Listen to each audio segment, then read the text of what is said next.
Registered representatives offer securities through Securities America, Inc., member FINRA SIPC. Financial advisors offer advisory services through Securities America Advisors, Inc. Forest Hills Financial, Inc. and Securities America are separate entities.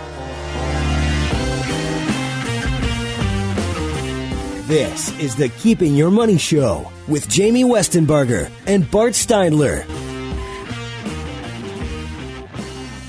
Good morning. Welcome to Keep Your Money Show. Jamie Westenbarger, joined as always by my esteemed colleague, Mr. Bart Steindler. Bart, how you doing this morning? I'm doing great. It's another $1 million morning. Indeed it is. This is Keeping Your Money Show, where we cut through all the bulls, the booyahs, the bells, whistles, honks, and horns to get you to the information that actually helps you move towards retirement.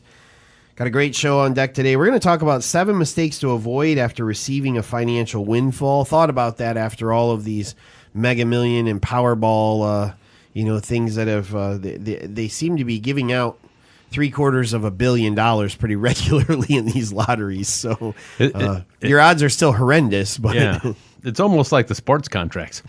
Yeah, exactly. Except you don't have to do anything. Yeah. Which, I mean, I guess some of the athletes it's a sports contract for people with no talent. Right. Estate planning, 6 steps to ensure your family is financially ready for when you are no longer here. Top financial concern in retirement all centers around one unavoidable thing, and that is healthcare. We're going to talk about how that can affect your planning and some red flags you might be making a financial bad decision. All that and more. If you miss any part of the show, you can always find it on our website. Just go to keepingyourmoney.com. You can also find us on all your favorite podcast outlets. Just search for the Keeping Your Money Show.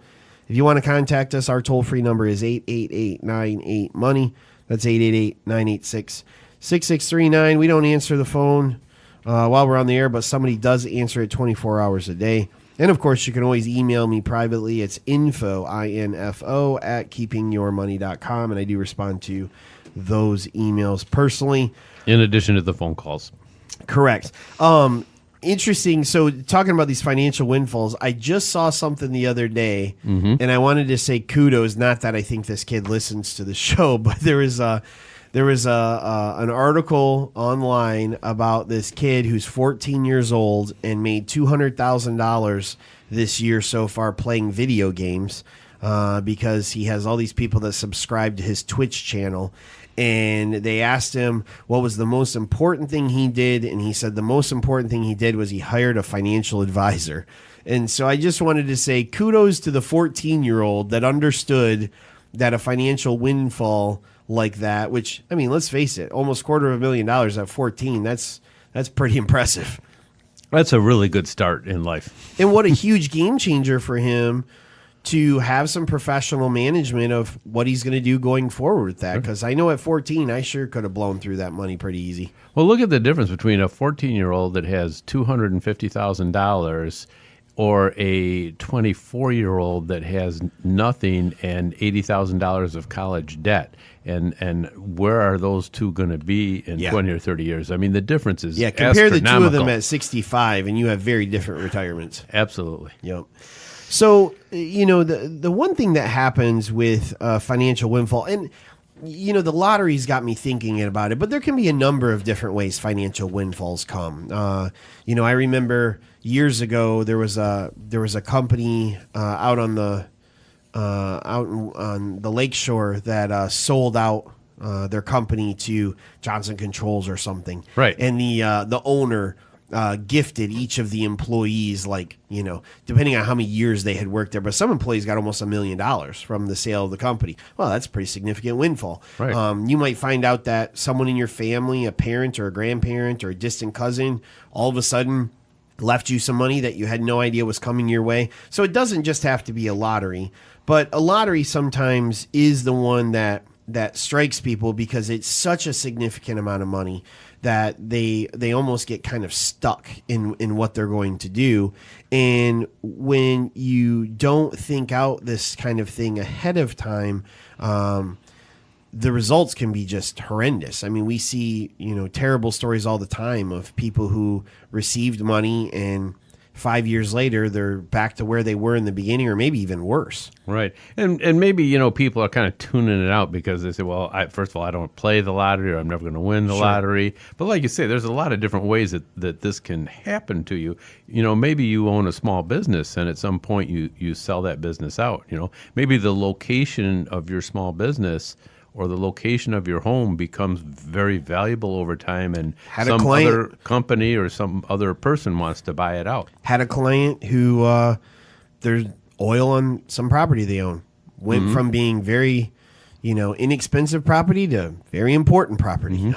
Look at the development in Grand Rapids. There's many pieces of real estate in this city that just a few years ago would be worth very little that are now worth a whole lot. Yeah. And what I see happening, because, we see this on a somewhat regular basis, not necessarily the lottery, but all these other types of things, an inheritance or your business is sold or, an insurance claim or this type of thing, is that a lot of times people go and spend a chunk of the money and then they go and contact a financial advisor and want to figure out how to do.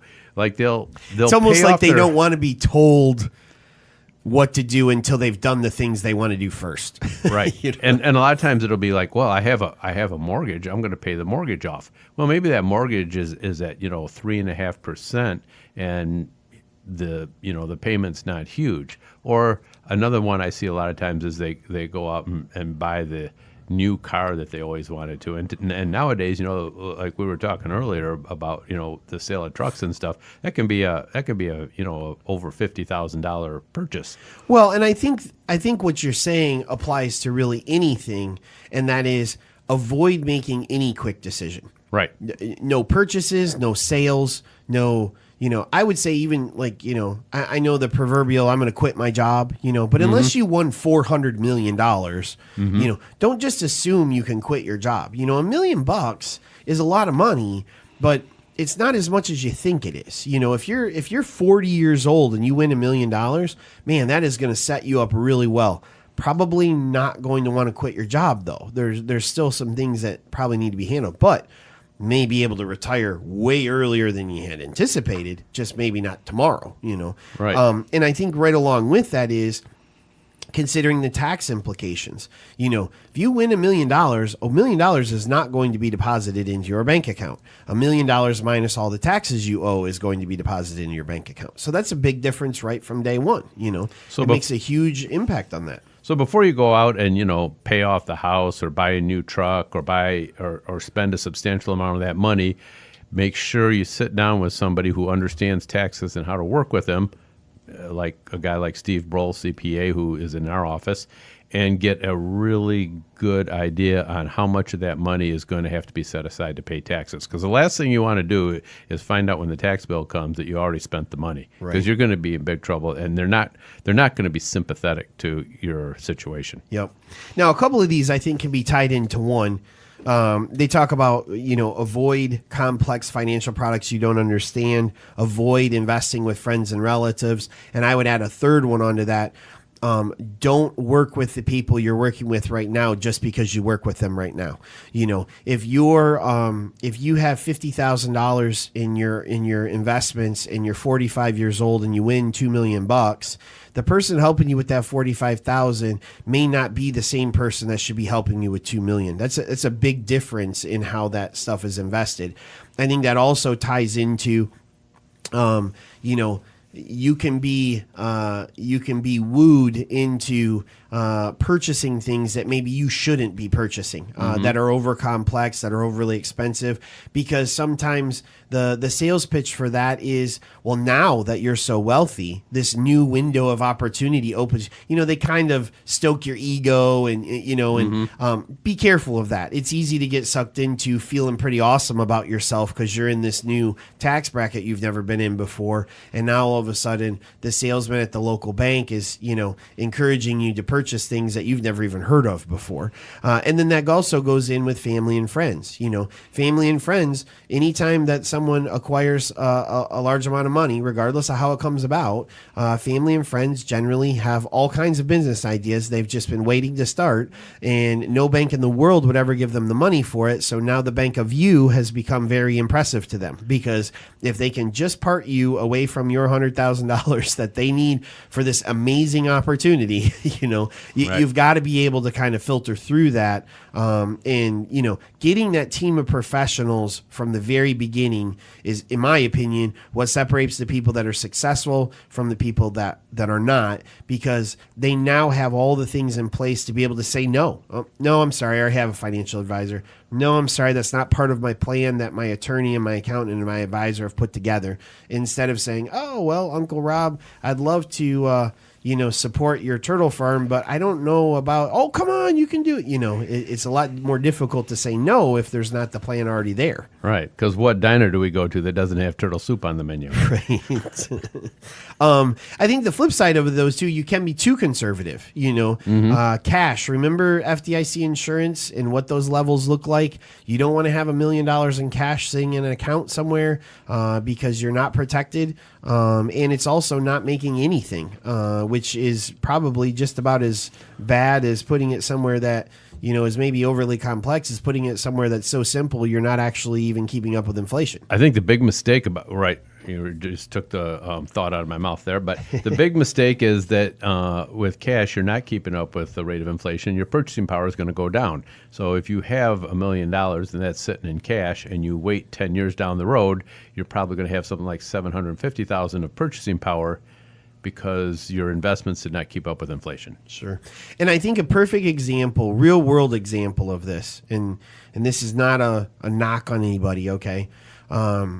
If you remember about 6 to 8 months ago, there was a Powerball drawing, and it was hundreds of millions of dollars. I want to say it was almost like $700 million. And the winner had not come forward for months. And there was concern that maybe this person doesn't know they won, maybe the ticket was lost, whatever. She just came forward a couple weeks ago. It took her the better part of, you know, half to 3/4 of a year to claim her prize.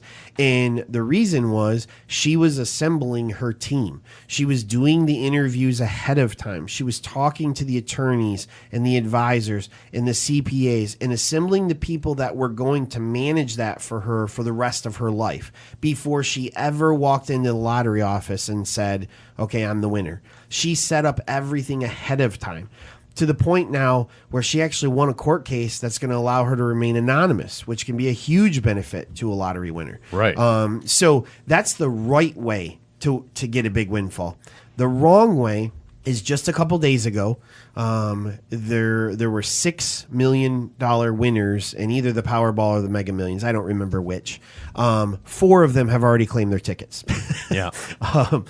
That's the wrong way to do it, because there's no way possible those people could have set up their team ahead of time before going to get their $1 million check. So if you have a windfall, if you see something coming down the road that you weren't expecting, make sure you sit down and talk to an independent financial advisor, an estate planning attorney, a CPA. Get your team together to make sure you're protected so that this becomes a great story that changes the course of your future family, not a bad story that's told for generations on what not to do when money comes along to you. All right, coming up, we're going to talk about estate planning, 6 steps to ensure your family is ready when you are no longer around, right here on the Keep Your Money Show.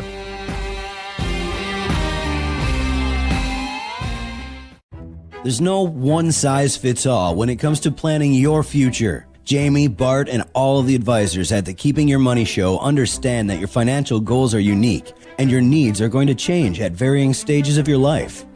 Our team of advisors can help you tailor a financial plan that meets your unique needs. Call us today at 1-888-98-MONEY or visit keepingyourmoney.com to schedule your free initial consultation.